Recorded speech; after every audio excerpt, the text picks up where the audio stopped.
Nous sommes à la croisée des chemins. TV Liberté n'a jamais été aussi puissante, mais les tentatives de nous anéantir n'ont jamais été aussi nombreuses. Alors que nous allons bientôt atteindre le million d'abonnés sur notre chaîne YouTube principale, nos contenus sont invisibilisés, cachés, étouffés pour minimiser notre force de frappe. Les ordres du pouvoir politico-financier pour nous priver de comptes bancaires ont dévoilé leur volonté de nous abattre. Le coup était dur, coûteux. Et il est temps de montrer à présent au système et ses sbires que nous frapper, nous faire disparaître n'est plus une option parce que nous sommes trop nombreux, parce que nous sommes trop déterminés et qu'ensemble nous sommes plus forts. Ces attaques, aussi virulentes et basses soient-elles, trahissent en réalité leur peur. Emmanuel Macron consacre à présent des conférences entières à plaider pour un encadrement, une censure donc, des médias alternatifs. Ils ont peur que nous montrions le réel qui démonte leur narratif. Un exemple parmi d'autres, TVL n'a eu de cesse de dénoncer la corruption qui gangrène l'Ukraine et aspire l'argent des Français bien loin des fables humanitaires. Ces derniers jours, un nouveau scandale de détournement de fonds de plusieurs centaines de millions d'euros a été révélé. Au cœur de l'affaire, des proches de Zelensky. Certains ont même déjà fui le pays. Le monde imaginaire vendu par les médias est en train de s'effondrer. L'information libre portée par TV Liberté déferle sur leurs mensonges. La vague les submerge. C'est l'instant de vérité. Le système tombe et il faut encore le pousser. Mais malgré notre détermination, notre dévouement intact, les coups que l'oligarchie nous a portés ont eu des conséquences lourdes. La fermeture de nos comptes, la précarité bancaire et les obstacles administratifs auxquels nous sommes confrontés ont grévé nos budgets. Pour aborder 2026, non pas avec sérénité, mais avec assurance, vous devez vous tenir à nos côtés et nous soutenir. Nous sommes en première ligne pour vous, alors assurez nos arrières, faites un don à TVL pour que vive l'information libre. Et n'oubliez pas que vous pouvez défiscaliser 66% de votre don de vos impôts. C'est le moyen le plus simple et le plus juste d'arrêter de financer ceux qui détruisent notre pays. Alors je compte sur vous.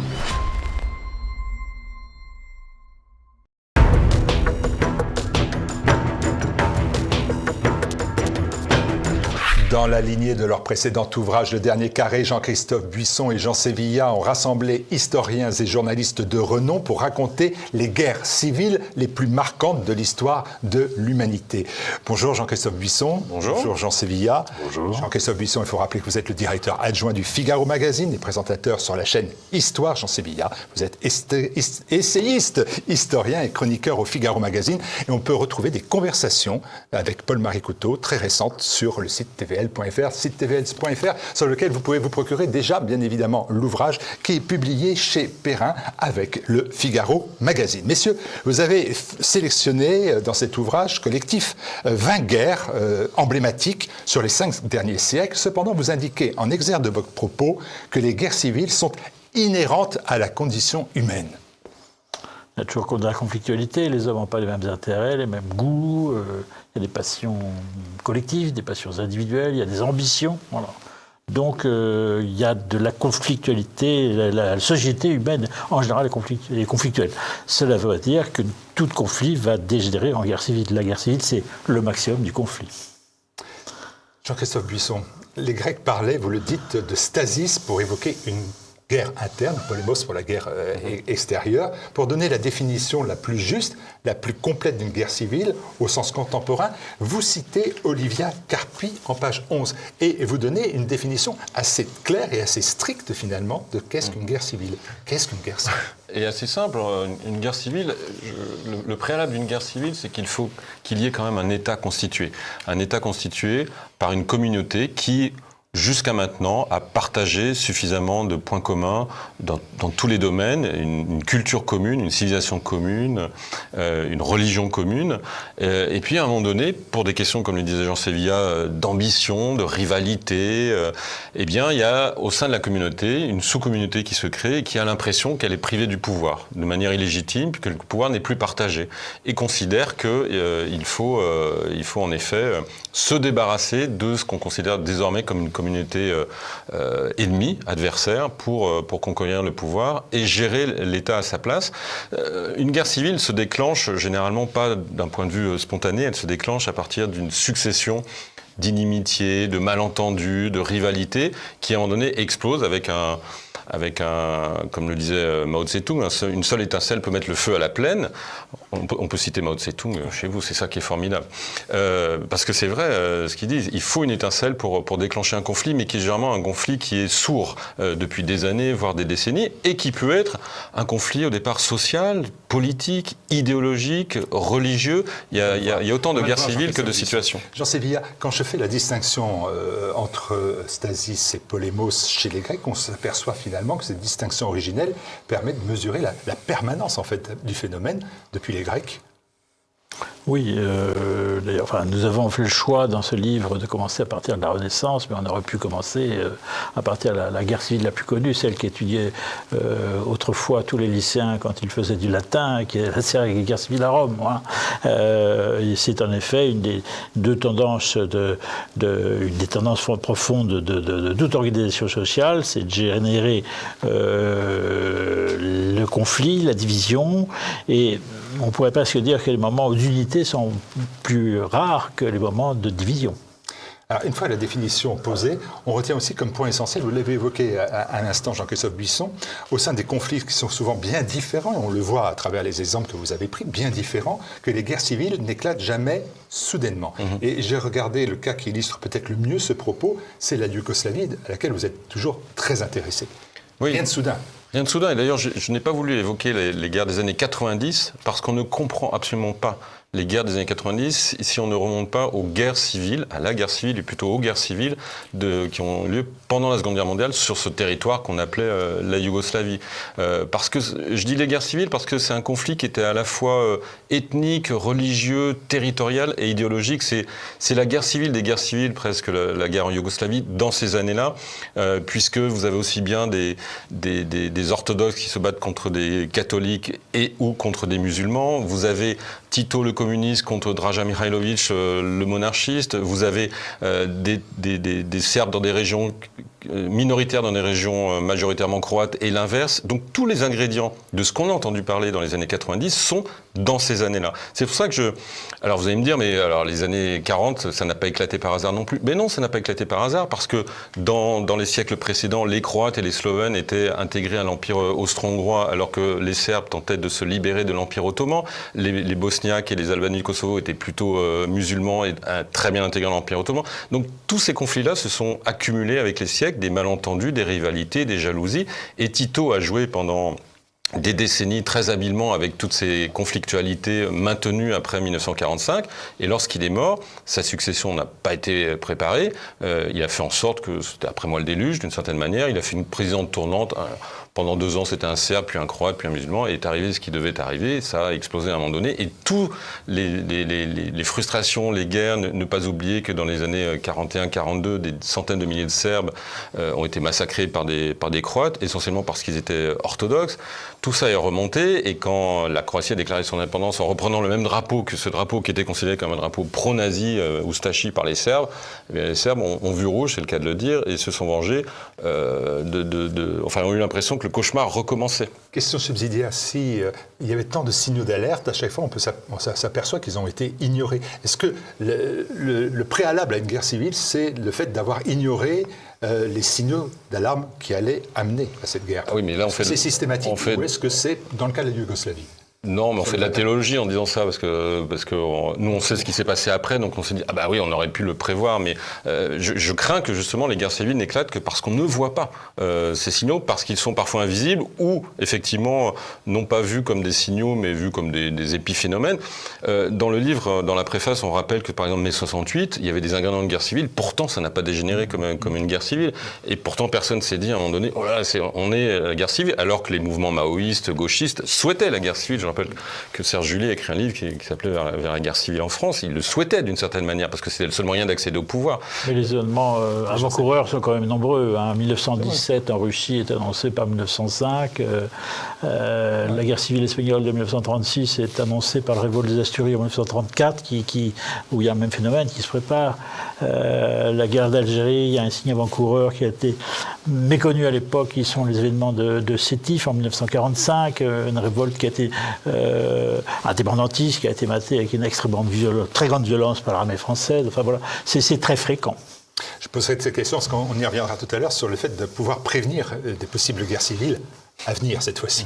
Les idéologies, Jean Sévillia, je me tourne vers vous parce que vous avez la parole, les religions sont des puissants vecteurs de division. Est-ce pour rappeler cela que le premier chapitre de cet ouvrage est consacré à quelque chose d'assez difficile finalement, que sont les guerres de religion qui ont déchiré la France au XVIe siècle? C'est un chapitre qui est rédigé par Jean-Christian Petit-Fils d'ailleurs. Alors évidemment que c'est un conflit religieux réformé contre catholique.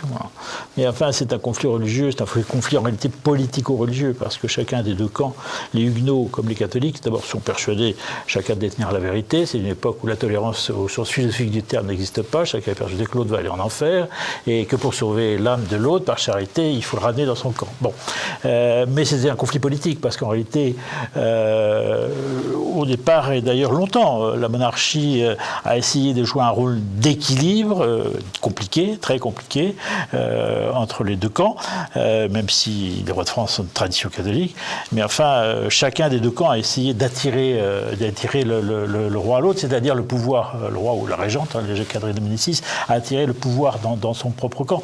Et en fait, les huguenots cherchent leur idéal, c'est le roi qui est protestant, et ils ont eu cet espoir avec Henri de Navarre, et qu'il reste. Hein.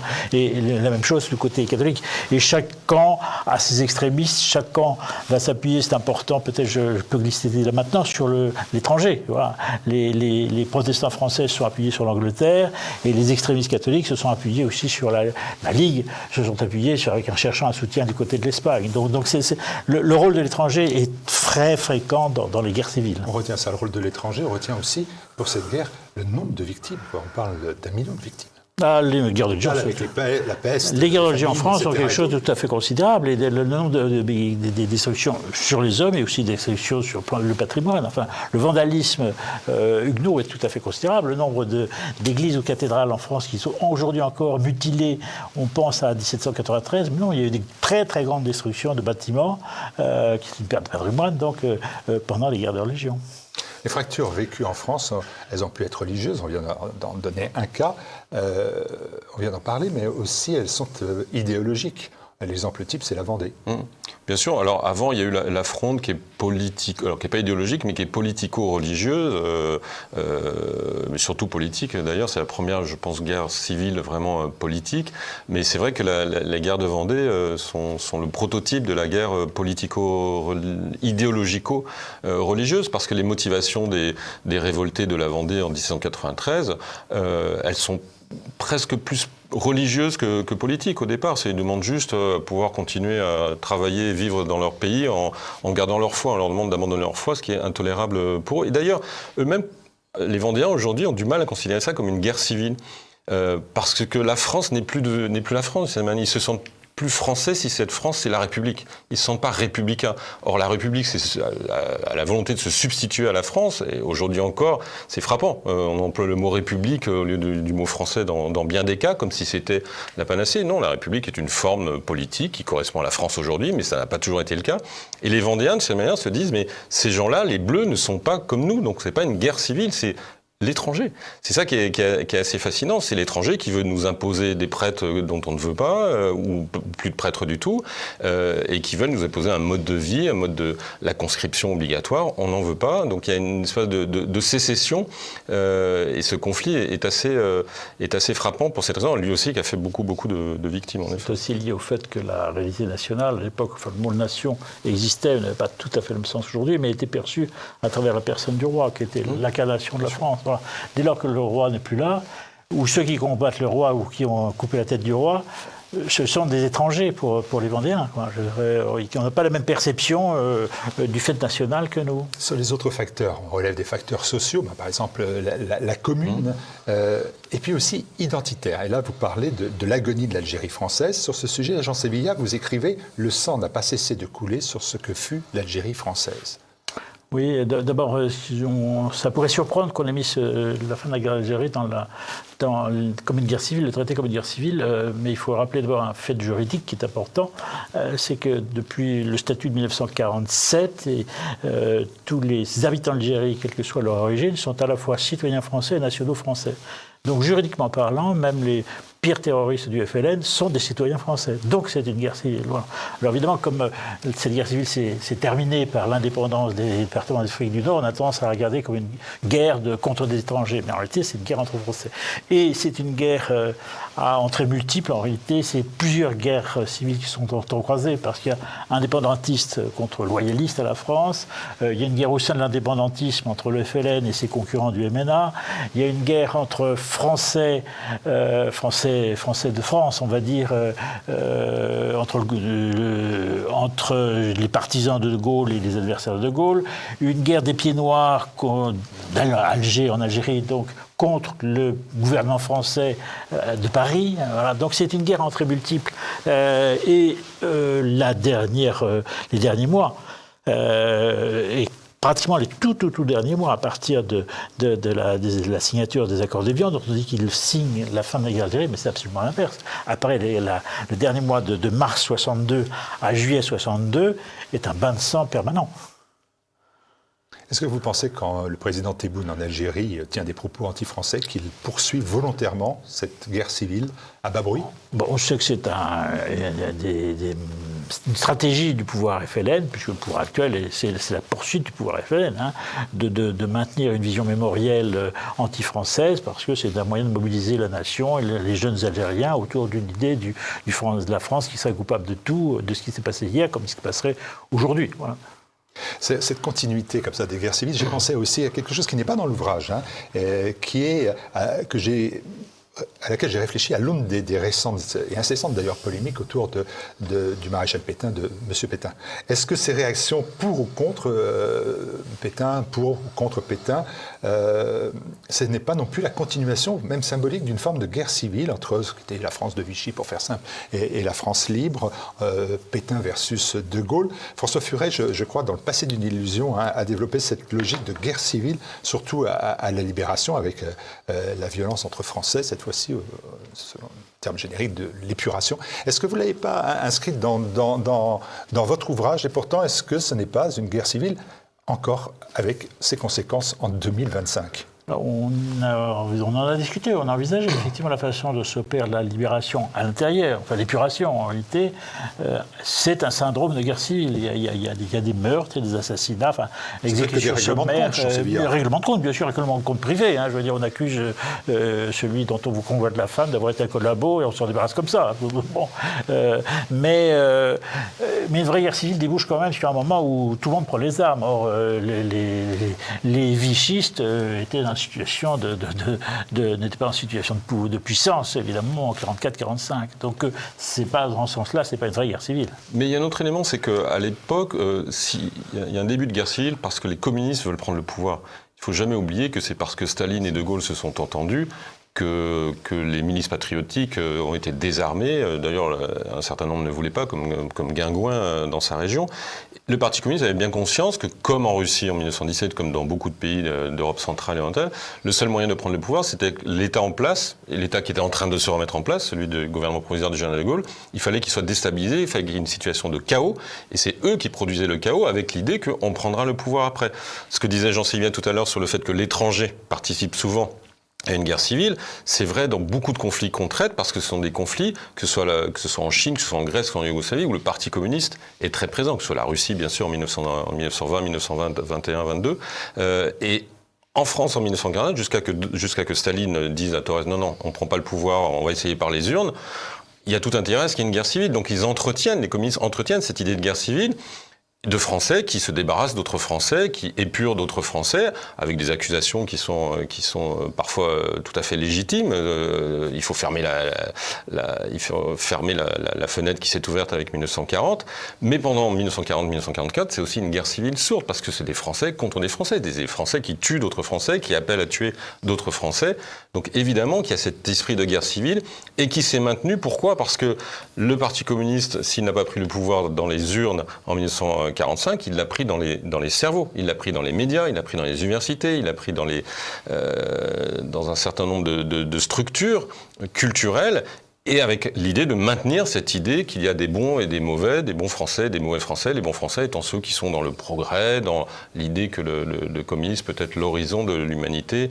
Et ça, je pense que c'est des choses qui perdurent dans les polémiques qui se répètent sans cesse sur la Seconde Guerre mondiale, parce qu'elles ont été maintenues depuis 80 ans, sans qu'on arrive à traiter les choses de manière factuelle, historique, scientifique, mais qui a une part d'émotion et d'irrationalité dans l'évocation de cette période sombre. Le Parti communiste a toujours un rôle aujourd'hui dans ce système de fracture visant à essayer d'opposer, à créer les podromes d'une guerre civile. Peut-être pas le parti lui-même, en en France tout cas. de 2025, le parti PCF est quand même plutôt PC, d'ailleurs, puissance toute petite. Peut-être LFI qui a pris la place. Mais symboliquement, communiste. je veux dire, on reste dans cette idée que les crimes du nazisme ont été monstrueux, et je le crois aussi, mais enfin, ils sont toujours... les crimes du communisme sont totalement minorés. Rappelons-nous la polémique au moment de la sortie du livre du communisme en 1997. Enfin, il y a quand même cette idée qu'il y a eu une bonne idéologie, avec peut-être des dérapages, mais quelque chose, mais qui reste, le communisme serait quelque chose à laquelle l'aspiration était légitime. En vous écoutant, en voyant les exemples que vous prenez, français mais aussi européens, je ne vais pas les évoquer là, mais ils sont bien évidemment dans l'ouvrage et ils sont passionnants, parce que souvent aussi méconnus, même je dois dire que j'ai découvert au moins un chapitre sur lequel je n'avais aucune compétence, connaissance même. Est-ce que, à partir de là, il y a plusieurs questions qui naissent, et tout d'abord, les sociétés modernes du XXIe siècle, donc la nôtre, sont-elles mieux armées pour prévenir la guerre civile que celle d'autrefois? Parce qu'on a des institutions, parce qu'on a des médias, parce qu'il y a le droit international, parce qu'il y a la mémoire collective. Est-ce que ce sont des garde-fous suffisants, de votre point de vue, pour empêcher le basculement? Je crains qu'on ne le découvre que si, effectivement, il n'y a pas de guerre civile, et s'il y a une guerre civile, on se rend compte qu'ils étaient insuffisants. C'est très difficile de se projeter, mais je pense qu'on est quand même protégé par le passé, et ce genre de livre a cette vocation-là aussi, c'est de rappeler comment se déclenche, comment se déroule et comment se terminent des guerres civiles, qui est le pire des maux, comme disait Pascal, et avoir bien conscience que si on voit des symptômes dans la société actuelle de guerre civile, il serait de bon ton de faire en sorte qu'on règle certains problèmes pour éviter d'en arriver à ces conflits qui font des millions de morts. Ce qui nous protège, nous Français, relativement, c'est qu'il n'y a pas aujourd'hui de fracture irrémédiable, politique, je dirais, sur l'ensemble du corps social français. Hein, voilà. Je veux dire, il y a une extrême gauche, voilà. Mais la société française n'est pas coupée en deux. Voilà, Pourtant, vous parlez vraiment de la fracture socio-culturelle. Oui, mais attendez, ce sont des fractures qui ne coupent pas l'ensemble de la société en deux. C'est une fracture entre des communautés, une communauté, c'est des communautés, et le reste du corps social. Voilà. Alors, sur ces lignes de fracture-là, il y a des dangers et des situations extrêmement périlleuses. Une fracture transversale, en fait. On voit quand même les difficultés à la fois des émeutes de 2005, puis celles de 2023. La présence d'une population immigrée, mais est-ce que ça peut être l'annonce d'une guerre civile? Parce que si j'en reviens à la définition d'Olivia Carpi... C'est le syndrome de troubles extrêmement violents qui peuvent survenir et qui peuvent basculer dans quelque chose de beaucoup plus violent. En page 11 de votre ouvrage, vous donnez la définition très stricte d'Olivia Carpi qui dit, puisqu'elle évoque un affrontement de communautés partageant la même culture. Dans ce cas-là, pardonnez-moi de vous dire, ça ne rentre pas dans le cadre d'une guerre civile. Alors, ça serait une guerre étrangère sur le sol français. Mais enfin, bon, non, mais effectivement. Non, mais nous ne minimisons en rien le danger que contient.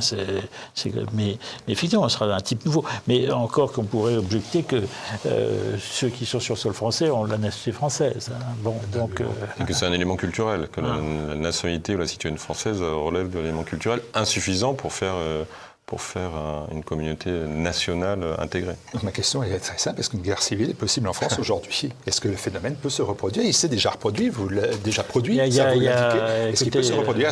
Il y a de multiples raisons d'être extrêmement inquiet. Il y a peu de temps, l'ancien directeur général de la DGSE, Pierre Brochand, a accordé au Figaro Magazine un entretien, c'était un entretien, avec un texte extrêmement intéressant d'un grand spécialiste du renseignement, de l'étude de la société française. Il donne tout un tas d'indicateurs qui sont extrêmement angoissants. On ne peut plus parler d'unité nationale, dites-vous, dans notre société fragmentée. Vous écrivez « La brutalisation de la société française donne l'impression que nous dansons au bord de l'abîme. Mais si nous ne sommes pas en guerre civile, sommes bien en pré-guerre civile alors. Disons qu'effectivement, c'est très important. La violence orale et physique qui s'accroît d'année en année est un terreau très favorable à l'éclosion d'une guerre civile. Mais encore une fois, une guerre civile, il faut qu'il y ait quand même à un moment donné deux communautés qui soient à peu près de force égale. Et aujourd'hui, il n'y a pas deux communautés de force égale, et toutes les mini-guerres civiles, si on peut appeler des guerres civiles, en tout cas mini-conflits qui ont pu éclater ces dernières années, il n'y a pas une fédération. Les gilets jaunes, c'est pas pareil que certains immigrés qui voudraient installer la charia en France, qui n'est pas la même chose que les bonnets rouges, qui n'est pas la même chose que... tant qu'il n'y a pas de fédération politique de ces groupes-là, ben ça fera des petits conflits qui sont détestables. Voilà, exactement. Magazine, évidemment, c'est exactement le mot. J'ajouterais que pour l'instant,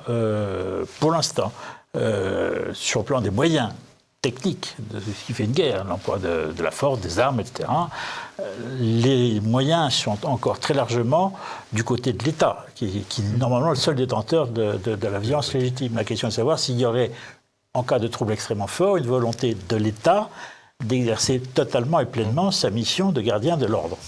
C'est une vraie question. Guerre civile larvée ou ouverte, le concept est toujours dans l'air. Et si je vous projette aux États-Unis, ça paraît encore peut-être plus clair, car les États-Unis sont vraiment dans cette pente dangereuse et qu'on évoque souvent une guerre civile. Le cinéma l'évoque, c'est dans les journaux américains, c'est une discussion, c'est dans l'air du temps. Oui, on sent que la matière est inflammable aux États-Unis, encore plus que chez nous. Et surtout, c'est leur grand traumatisme, quand même. N'oublions pas, la guerre civile, c'est presque plus traumatisant que la guerre dans le Pacifique, qui a fait beaucoup de morts. Mais la guerre civile de 1861-1865, qui a fait 700 000 morts, est vraiment quelque chose hante les mémoires de l'Amérique, de cette idée d'une division. C'est quelque chose qu'on oublie en France. Mais voilà. Ça voudrait dire un retour en arrière d'un siècle et demi pour les États-Unis, s'il y avait de nouveau une guerre civile. C'est effrayant. Et pour la France retour en arrière de combien ? 40 ans, 50 ans, 100 ans, 200 ans la Révolution française?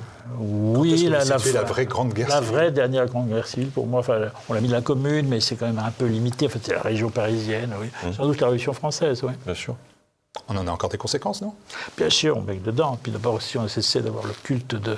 Si on expliquait la vérité de la Révolution française, ça éclairerait peut-être beaucoup de choses. Ce sera la suite.